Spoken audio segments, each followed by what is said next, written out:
Catéchèse du 28 octobre 1943. Jésus dit : Trop nombreux sont ceux qui ont voulu manger avec le sang, et le sang leur fait un nœud dans la gorge, du sang extorqué par la force, par l'orgueil, par la soif de pouvoir. Trop de sang a été versé et continue d'être versé sur la terre par ceux qui ont perdu même la plus petite idée du bien et du mal et sont la risée de Satan qui les agite comme son insigne pour leurrer et dévoyer les faibles. Trop de choses illicites ont été rendues licites uniquement parce qu'elles ont été commises par les puissants. Mais pensez donc, ô puissants d'une heure, que l'unique puissant a déjà dans la main la foudre pour d'abord réduire en cendres dans vos mains les fruits que vous avez volés, et puis, si vous ne vous repentez toujours pas, vous réduire vous-même en cendres. La véritable possession de la terre ne sera pas donnée aux violents, aux meurtriers, aux corrupteurs, aux traîtres, aux vicieux. La terre appartiendra à ceux qui vivront selon ma loi. Vous pourrez leur enlever le jour terrestre avant que le soleil ne se couche. Mais au jour terrible et éblouissant de ma venue, ils vous jugeront avec moi, vous qui vous croyez permis chaque verdict illicite. Malheur à vous ce jour-là, lorsque derrière le Christ juge, dont l'effrayante majesté secouera les mondes d'un tremblement bien plus fort que celui qui ouvrit les sépulcres et déchira le voile du temple à l'heure de ma mort. Malheur à vous, lorsque derrière moi vous verrez tous ceux que vous avez tués et torturés, et dont j'aurai les souffrances devant les yeux au moment de vous juger pour l'éternité. Par votre faute tombent les villes, les royaumes, les peuples. Vous avez voulu régner à tout prix et avec un absolutisme féroce. Je ferai le vide autour de vous. Vous resterez comme l'unique colonne qui a résisté dans l'écroulement d'un palais. Mais souvenez-vous qu'à celui qui vit parmi les ruines, il peut arriver d'être ruiné, et que celui qui provoque les ruines est sûrement destiné à la ruine. Et vous pourrez vous estimer encore heureux si, dans votre chute, vous vous rappellerez que je suis le Seigneur du monde. Bienheureux ceux qui, comme l'eau qui veut rester pure, continuent à agir en Dieu et passent vite, laissant derrière eux même le souvenir de l'inutile louange qu'ils ont suscité au contact de l'humanité qui n'est que cela. Que les louanges humaines ne te séduisent jamais. Dis-toi toujours que pour la moitié, elles sont faites par l'hypocrisie et pour l'autre moitié par la légèreté. Comme aujourd'hui on t'adule, demain on te dénigrera.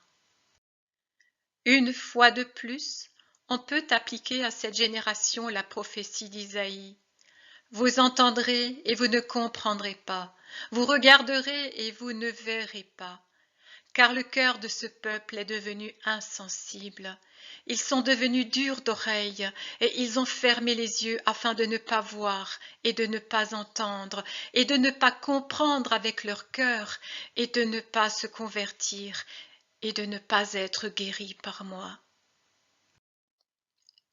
Génération mauvaise et adultère, qui croit si facilement en celui qui te tue dans ton esprit, et qui rejette le Christ et ses prophètes qui veulent te donner la vie, combien de fois, génération de ceux qui sont déjà marqués du signe du Christ, lequel est un contresens sur vous qui êtes mariés à l'ennemi et à la chair, combien de fois n'ai-je pas tenté de te sauver, en obtenant en échange les pierres pour mes prophètes et la crucifixion pour ton maître. Génération sotte et traîtresse, génération de Judas qui me vend et me troque pour un appétit immonde et renie la lumière pour sombrer dans les ténèbres, grand bien te fasse ce que tu veux. Tu auras la mort, car tu ne voulus point la vie, et tu n'auras pas d'autre signe pour te tirer de ta somnolence de noceuse que les terribles signes de ma colère. Mais quand arrivera ce qui a été prédit, et voilà que cela arrive, tu sauras alors qu'il y eut parmi vous un prophète, un serviteur, une voix de moi. Écris, ma fille, malheur aux bergers qui se repaissent eux-mêmes. Pasteurs d'âmes et pasteurs d'humains, mes prêtres et les chefs d'État. La terrible responsabilité d'être administrateur de vie et de vie avec un V majuscule ne peut être exercée dans la sainteté et la justice que si vous demeurez dans ma sainteté et dans ma justice. Il n'y en a pas d'autre. Hors de Dieu et de sa loi, il n'y a pas d'honnêteté continue dans les actions. Vous pourrez tenir quelque temps, et puis vous allez déchoir et causer votre ruine et celle d'autrui. Vous dénaturez votre mission, vous vous rassasiez vous-même au lieu de rassasier autrui. Vous ne vous épuisez pas dans votre devoir sacré et doux de fortifier et de guérir les âmes, vous, les premiers pasteurs, et dans le devoir juste et béni de protéger vos sujets, vous, les deuxièmes pasteurs. Vous avez persécuté ou négligé, condamné ou tué. Ô terrible jugement qui vous attend! Je le répète, les actes de désespoir des sujets retombent sur ceux qui les ont provoqués. Chaque égarement, chaque blasphème sur celui qui les fait jaillir. Chaque agonie d'âme sur ces prêtres qui ne savent qu'être rigoristes et sans charité. Malheur, malheur, 3 fois malheur à vous les puissants, mais 7 fois malheur à vous les prêtres. Si les premiers apportent la mort au corps plus qu'aux âmes, vous êtes responsables de la mort des âmes, en commençant par celle des puissants que vous ne savez pas contenir, ou du moins que vous ne cherchez pas à contenir par un ferme non-licet, mais que vous laissez libre de faire le mal par une déférence mensongère qui est une trahison du Christ. Je vous l'ai dit, le bon pasteur donne sa vie pour celle de ses brebis.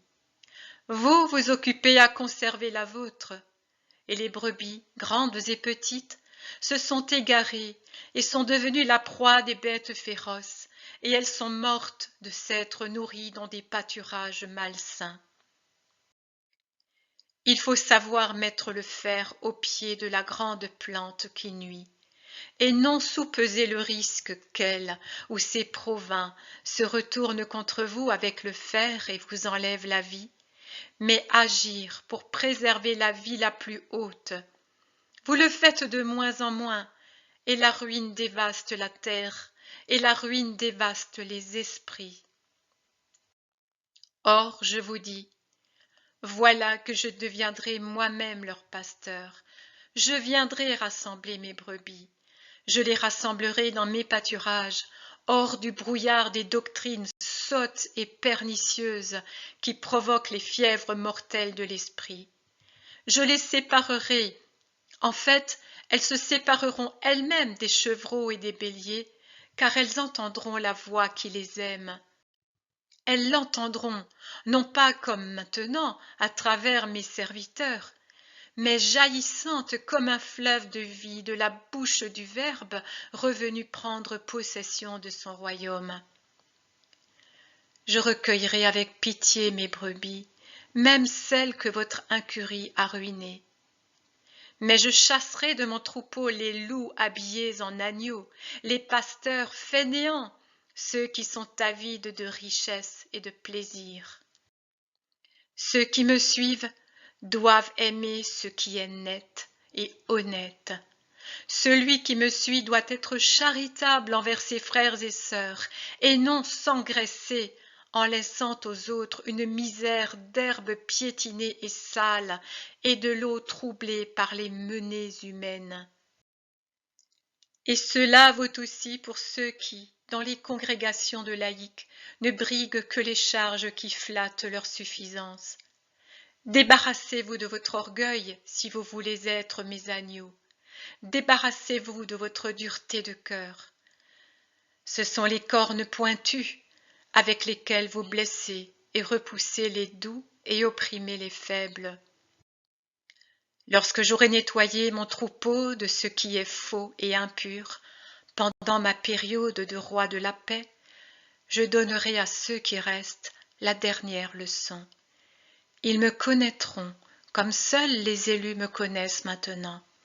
Ils seront non pas 12, mais 12 000 fois 12 000 créatures appelées à la connaissance du roi. Les guerres et les hérésies tomberont. La lumière et la paix seront le soleil de la terre.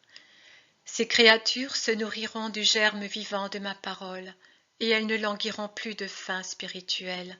Elles m'adoreront dans l'esprit et la vérité. Lorsqu'arrivera la dernière révolte de Satan contre Dieu, les derniers Judas ne manqueront pas parmi ceux qui seront appelés à la connaissance du roi.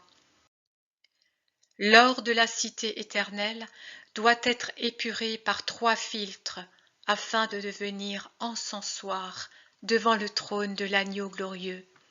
Et ceci sera le 3e filtre. Mais les fidèles resteront fidèles. Ils sauront que je suis avec eux et qu'ils sont mon peuple éternel.